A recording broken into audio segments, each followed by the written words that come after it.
Oisoptoma thoracicum is a common beetle which is possible to meet in the dead corpse of animals in the forest. Here it is a larva of this beetle. Here we have Melinopterus. General view is not enough for identification. And here it's too far from camera. Microphorus vespilo.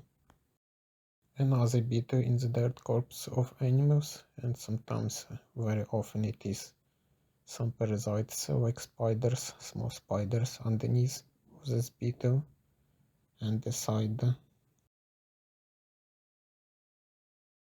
Anastrangalia dubia, pollinator of Apiaceae flowers.